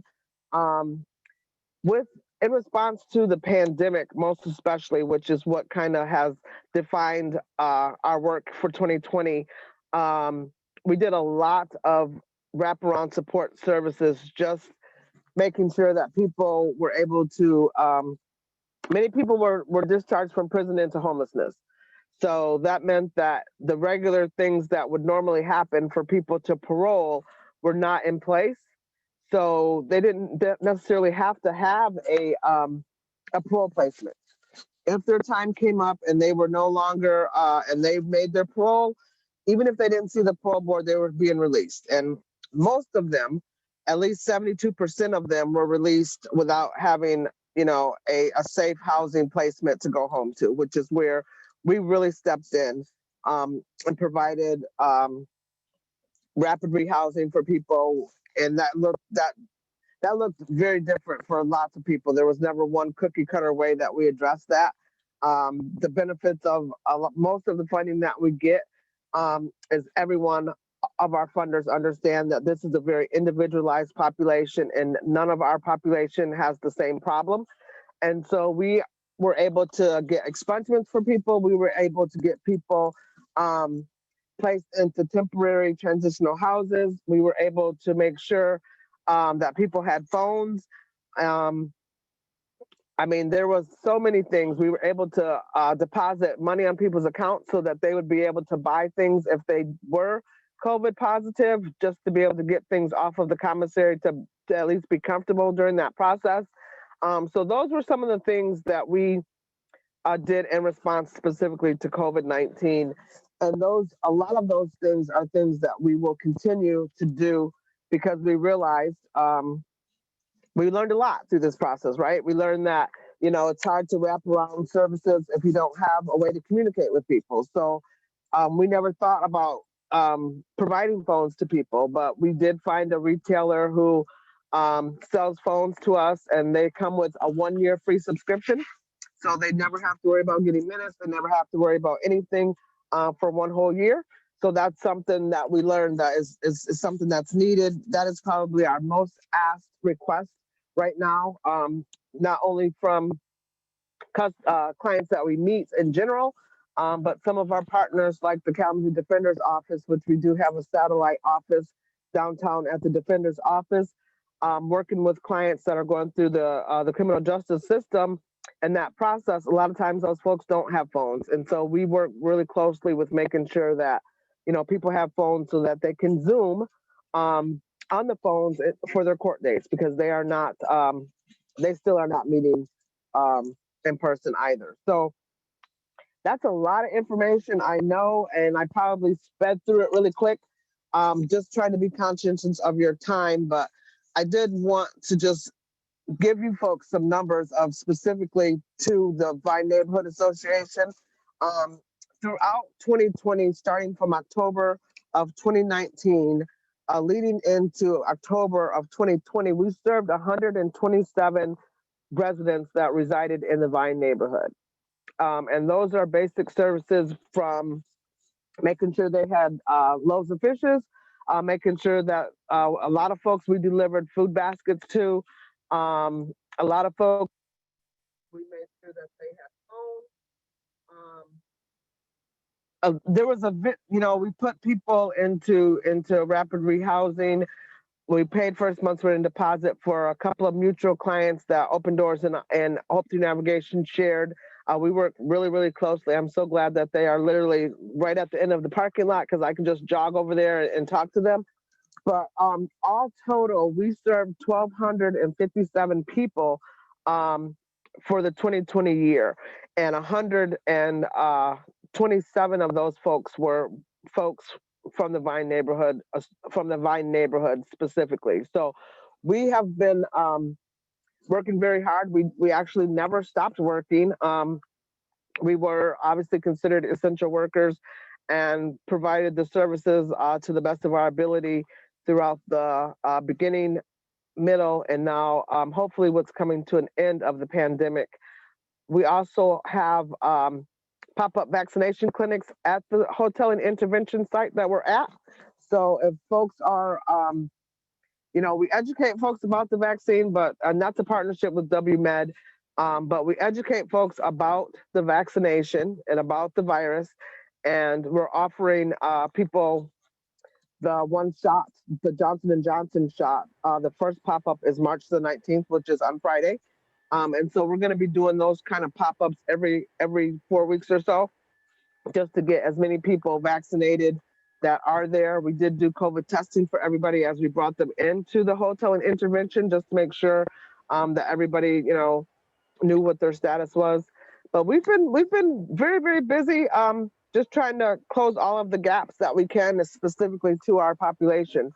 So that's pretty much us in a nutshell. If anyone has any questions or something that I may not have covered, I'm happy to entertain any questions that anyone may have. Gwendolyn, I have a question. When are you gonna hire like 10 more people and blow your business up and take over the VNA? Well, so it's really funny that you mentioned that because I actually have 3 employees, and we hired 6 staff in addition to the 3 employees that we have. So we still have an outreach coordinator, we have a office manager, and we have an employment navigator. And in addition to those people, we hired, so we had people that were staying at the Baymont Hotel that were clients that came home from prison. Ended up hiring them as on-site overnight staff. So we hired, one is the food service coordinator who is trained in culinary schools and actually is a chef. And so he is the food service coordinator on site at the hoteling intervention. Then we hired a hoteling, an overnight staff who actually is on site and works 11 to 7. And then we have a couple of program support service staff. And those positions are actually part of the funding that we received from last night from the Foundation for Excellence. And so, yeah, we know that we definitely have had to increase our capacity, not just because of the hoteling intervention, but you know, the more people that we come in contact with, obviously, the more people it takes to try to be the most impactful. So it's not just me anymore. I have a couple of folks that help. I also hired a JABS outreach coordinator. So she is primarily the person that does the Justice Against Bullying at school. I didn't mention that we did launch a Arts and Crafts art club at the VNA. The first week was last Wednesday. And we meet from 5:30 to actually from 5 to 6:30 every Wednesday, which has, I mean, we had 12 kids last week, all masked up, all socially distanced. If you look at our page, you can see the first week we made masks and talked about what COVID-19 means and how to be safe and keep your family safe when you're in community. So that's what we did for the first session that we had. So we are trying to get it together. Well, I should have known better than to ask. And of course you're like, I already did that, girl. However, I'm not trying to take over the VNA. I think you and Steve, I think you got that part covered. But I'm happy to back up anywhere I can. Well, Jen's got it under wraps over there too. And oh my gosh, thank you so much for all of the amazing work that you have been doing over this last year, especially, but like since your birth days of your organization, it has felt extremely promising, and it has been something that I try again and again to not just like breeze past and like ask us all to pause and reflect and take a moment to observe the success and the extremely valuable resources that have come out of trusting Black women and putting our money where our mouth is as an organization, literally, and using, I hope, this extreme success as an example that we will model to establish more fiduciary relationships with more small startups and to keep being, as a neighborhood organization, a pathway for nonprofits and businesses like yours to become from like the beginning stage to that established stage, which is of course the hardest part, you know, And if there's something more that we can do as a neighborhood organization, I feel like that is a big thing that we could do more and more of, and would increase our impact on our neighborhood. But the impact, when we have impacts on other neighborhoods, that also impacts our neighborhood, because that impacts our city and that impacts everybody. And I just want to I want to just pause on all those thoughts about how important it is that we recognize this success, and that trusting that partnership was, and I'll say, even in the short time that I've been on the board, before you came to us, with your initial proposal and moving through with the MOU, there were other folks who came to the table, and they didn't come saying, I'm ready to get started. Let's get started. And you came at it with this extremely proactive attitude of, I'm already going. Do you guys want to get on board with this? And so that was what I think really, really got it there. So let's look for more of that. And I hope too that that's something our board members can do, is try to connect to more of that. Go out into your networks and see who's struggling to start up something good, and send them our way and say, how can we hold someone's hand through that really hard birth stage, So thanks sorry, I got a little nostalgic there, but it's just really inspiring. And I know that I'm not the only one that feels that way. I'm gonna embarrass Steve and share this really cute thing he said the other day about when everything was shut down, and he just felt like, I gotta keep coming to work because Gwendolyn keeps coming to work. And I thought, that is so right. Yeah, and sometimes there was a lot of days when it was just us and nobody came, but we were there if they did. So I mean, it really has been, one of the best partnerships I think that I could have been blessed to have, and I'm just so thankful for the support and the expertise that Steve has really taught me so much, and really just been a support system, a sounding board. He's been all of those things to really kind of lead me to where I'm in a better position as far as the organization. And it has been an extraordinary time, and I am just really excited and looking forward to what else the future holds for our partnership as we go forward. Yeah, cool. Thank you. And Right thank you, on. Steve, too, for having the lens to identify the potential and to put all of the work you've put into it to making it materialize too. Thank you so much.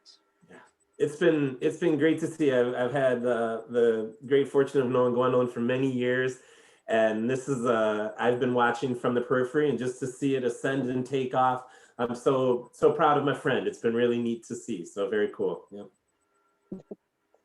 Thank you so much. It's been a hell of a ride, and I'm glad that we're on it.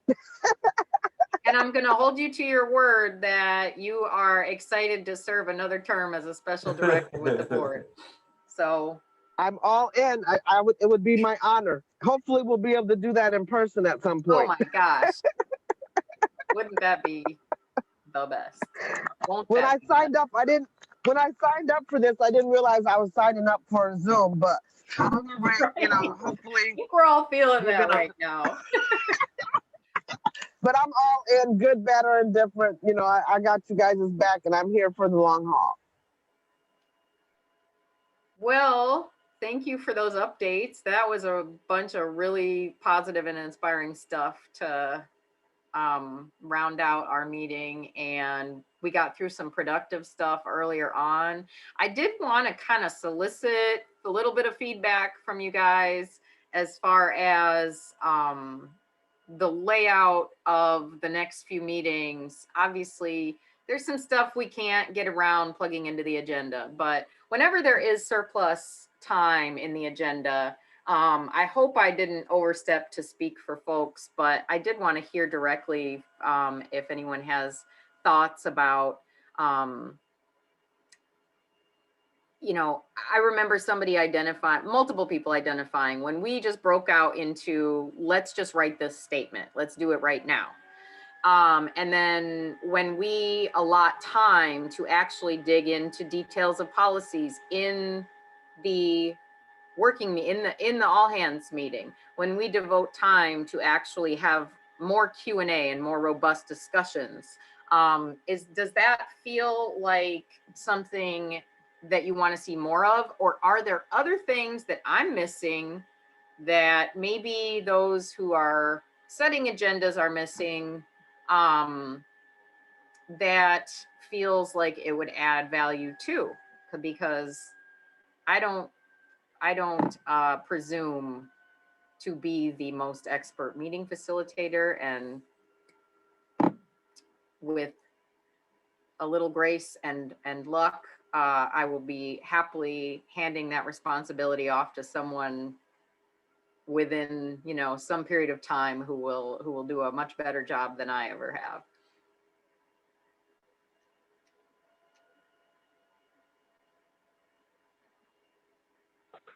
I just think if a topic warrants discussion, or if there's a lot of activity on it, we should be able to have that discussion. And, you know, I don't think it has to be scheduled or worked through, but if, you know, there's subjects that people want to talk about, or, you know, I loved hearing about Gwendolyn's work and all she's doing, and I would love to like ask questions all night. And, you know, I think those subjects that really involve debate or discussion, we should allow to have that, and a little more candid than planned.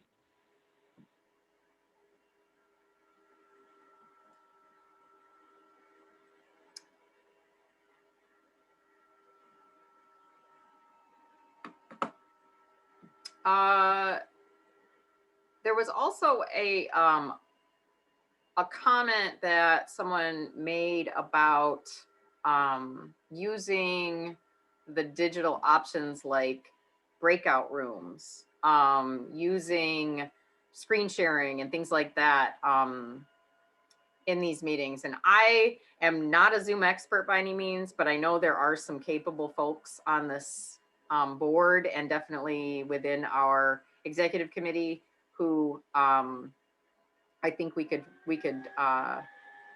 think about things like that, especially looking at the possibility of who knows how many more months before we're convening in person. Or does that feel like a little late in the game?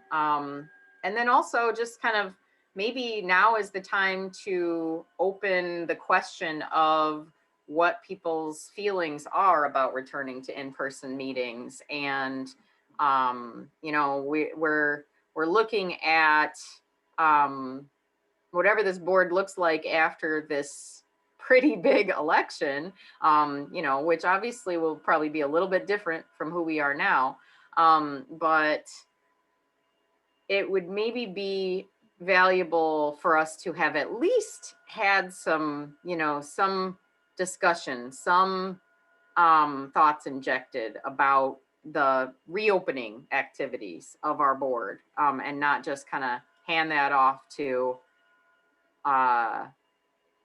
whatever configuration we are come June and say, you deal with it. That's kind of a thing that I think many of us are starting to deal with, probably professionally and personally, and might be something to discuss at next week's or next month's meeting. Might not. Any thoughts about that stuff? I honestly have really enjoyed the Zoom meetings. It's just a lot easier having a kid and not being right in the neighborhood anymore. But then again, I understand it's nice to meet in person. I personally would want to be vaccinated first. So that's just another thought. Like, I think making sure everyone feels like ready for that, but I get that we would want some kind of answer for a new board. I think by June, that's a better chance of it. But But yeah, I have found the Zoom meetings have been really nice just with a kid. So I appreciate them. Yeah. I've heard mixed reviews in this group and in almost every group. You know, everybody has their own place they're coming from. Hybrid meetings is kind of something that I think that's like a weird territory that we're trying to think about navigating right now, to have both options so that we can be as inclusive as possible. Maybe, you know, maybe some people will chart that path for us as reopening continues, and we won't have to invent that wheel as much as it feels like we would right now, but definitely a thing to keep in mind. Anybody else's thoughts? I definitely agree with Eddie about wanting to keep the option of Zoom meetings as kind of a permanent fixture, you know, like you're talking about the hybrid idea. I think that's a really big piece of equity. And I think it's also just takes a little pressure off, you know, and I know that we probably have at least some of the tech available to us already that might facilitate that in the office. You know, we have a big projector screen and we have a projector. There's got to be some way to, you know, figure it out, you know? Yeah, totally. I mean, my battery on my laptop sucks, but with a long enough extension cord, I don't see why I couldn't just bring this thing in, even if I was in person. I am thankful that you brought that up, though. I mean, I do think we should, you know, we don't want to just turn the crank at the election and be like, all right, figure it out. Yeah, you deal with it. I like to throw thinking to the future like that about what do we want to do next? How, pragmatically, how do we do this? Yeah, I think maybe a good, I mean, and the election might actually be kind of a good trial run of how that might look, given that it will be outside and in person, because that's maybe part of what we should think about is like, do we want to have that option of being more flexible? Like, hey, it's nice weather, we're going to have a meeting. If you don't want to Zoom, come, let's sit outside in the parking lot or something like that. I don't know. That's my 2 cents. I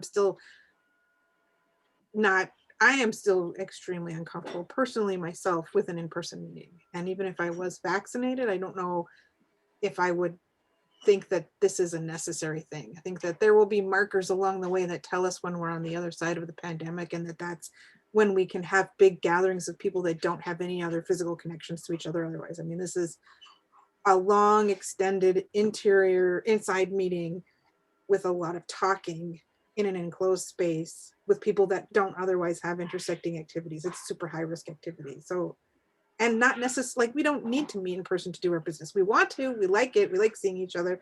We all love hugs and seeing each other's beautiful, smiling, shiny faces. But right, we have to, I personally, this is just me personally, and don't anyone else feel like they need to pick it up, but would be very conservative about charting that forward.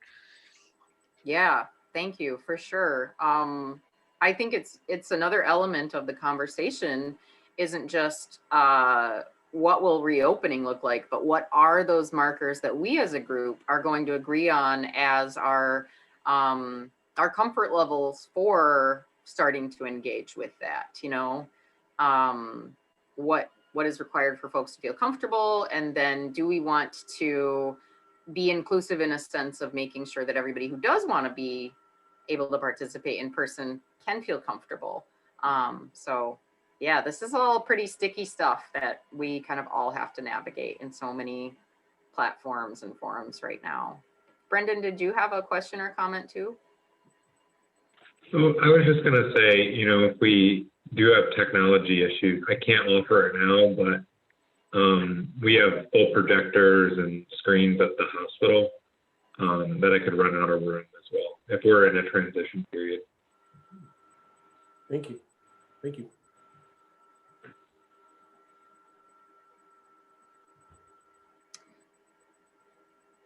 Well, all right. I believe we're gonna be returning to our income verification procedure at April's meeting, along with looking at a proposed draft for our annual budget by that point, and any other agenda items, please try to send them sooner than later. Things are kind of coming in a little bit earlier in the month, a lot of things. Thanks everybody for being open to shifting our processes a little bit. Hopefully it is working okay for everybody to be receiving those director's reports and financials from Steve, the minutes from our secretaries in the form of those accessible Google Docs. I am going to try to get the agendas into a similar format as an accessible Google Doc. I am not there yet with that, mainly because I want to make sure I tie it to the right account and create the right privileges for it and everything. And that we don't get things to spread too thin with all that or incoherent. So yeah, let us please like give feedback on any of those changes. You know, if you're like feeling like, hey, I used to be able to be accessing all of the things that I wanted in this way and it was working really well for me, and now you've changed it and this thing's a pain in the butt, let us know, because we're only seeing things from our own perspectives, and you might be looking at things on a different device, or you might be you might just have different circumstances. So please offer that feedback as things change around a little bit.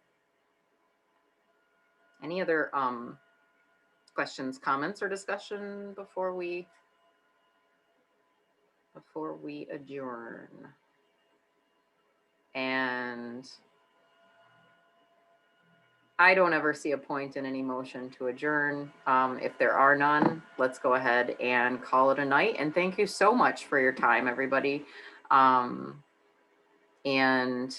I felt like we got a lot done tonight. And there were a lot of really inspiring and positive moments. Holy cow, compared to meetings from some months ago, which not so much of that for a while there. It feels great to be headed into spring and forward. And I'll see everybody in April on 4/20.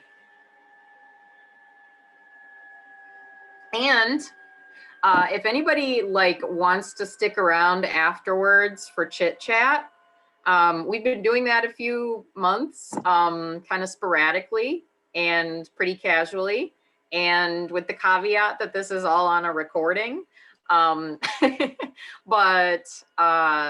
yeah, feel free to stick around and chit chat, because it's kind of that missed part of Zoom communication that sometimes feels a little bit nice to just have some kind of replacement for. But otherwise, have a great evening, everybody. I think I probably have to keep the Zoom meeting going if people are going to hang out afterwards, which is fine. I'm going to go have dinner, but you'll just see an empty space here. I can hear them eating all the good snacks, so I do have to go too. Like they just brought groceries home, so. Eddie, how are you doing on firewood? Oh, we are doing really well. Good. Yep. Okay. Cool. Yes, we love your that log splitter you gave us. That was so great. Cool. It does take a lot of pumping, but is your right calf just massive now? Right, yeah. Cool. It is pretty fun though. Cool. So. I'm glad you're able to use it. Good. Steve, whatever room you're in has the exact same paint color as my living room, I'm realizing. Oh, I'm actually in your living room. My house. Oh my God, that's what I thought. I just thought I should come over. I mean, the same wood tone and everything. Yeah. I don't know where you got that sewing machine, but I'll keep it. Art Deco. No. I think it's called Dune Grass. Yeah. That's Sarah Grunge. Kicks out lots of Halloween costumes on that thing. So. Well, I guess for the sake of not forcing this recording to go into the 3 or 5 hour mark, we will officially adjourn and close out and let you go enjoy your dinner in peace and not have all this chatter in the background. Everybody. But yeah, thanks everybody. Good night. Bye. What am I doing? Why am I here? What is my major malfunction? Are you there, Margaret? It's me. Jeez, oh, Pete's. Here I am talking away. You can't even hear me. I hope you were cursing me out. You son of a bitch. I just wanted 5 minutes by myself, Steve. That's what I need. 5 minutes by myself and a camera. With a Yeah. exactly what I need. You doing okay? How did you know? 5 minutes peace from you lot. Yeah. Yeah. Oh, so I don't know. I'll probably be at the school Thursday. Okay. Yeah, if you want to pop over. So, you know what? I had some things that I think were in my head as sensitivities of my own, and they're not so much anymore. In a nutshell, basically, I wanted to kind of start. I was hoping to start to center some of the really good things the neighborhood association has been doing. I had felt like maybe in the last year there had been some hand wringing and sort of like, oh, what are we going to do? And I wanted us to just to do the work that we need to do, but also to remember that we had done a lot of outreach and we had heard really positive things. And so I wanted people to kind of, I felt like because you and I have a good relationship, I could speak really freely about how do we generate some enthusiasm for the hard work that we need to do, but also to kind of to center some of what the neighborhood association can do. We can't be everything to everybody, but we can do a lot of really cool things that check a lot of boxes that bring people together. I don't know if that makes sense or not. And I didn't have any sensitivities with you. I just always really appreciate our ability to be real. And, you know, we have a couple of different, you and I are bringing different perspectives to this board. You know, I'm 100 years old and we have kids, you know, so I wanted to kind of bounce some things off of you. And I was hoping I knew you'd create a safe space where if I said something that didn't sound right at first blush, you'd afford me the opportunity to say, all right, dumbass, unpack that, or whatever it was, you know. And I think maybe just the funkiness of like February, and I don't feel that way. Like tonight was a good meeting. I wasn't worried about tonight, but I feel like all right, maybe some of the emotions that we all were going through last year and some of the anxiety is subsiding a little bit to the point that it feels like the neighborhood association can be such an unwieldy battleship that it takes us forever to kind of turn or do things. And I feel like we're doing these things. So I'm just thankful that you were willing to meet, and I'm working on other micro anxieties now. About, Steve, like, how am I really screwing up my kids in the long run? How am I really doing them wrong? You know. I could write a book about that. Right. You. I think Meryl could write. I think we could just pass it down Meryl Street, and everyone. Yes, for sure. We chapter. We'll just start at Emily's house. Maybe we'll small detour up Pioneer to hit the Dunphys, and then we can stop at my house, and then totally. There's for sure a chapter in the Winchester house. Totally. Oh, good times. Right. Well, thank you though. I appreciate it. I always appreciate the counsel and your willingness. And I don't know if any of that resonated in terms of like you could kind of understand where I was coming from.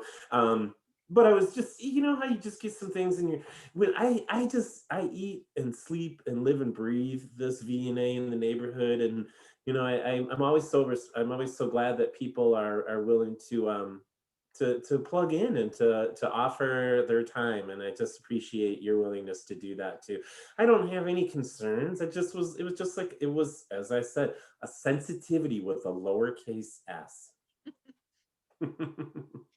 Well, I share your perspective that I think we did everything that we were supposed to do in the moment.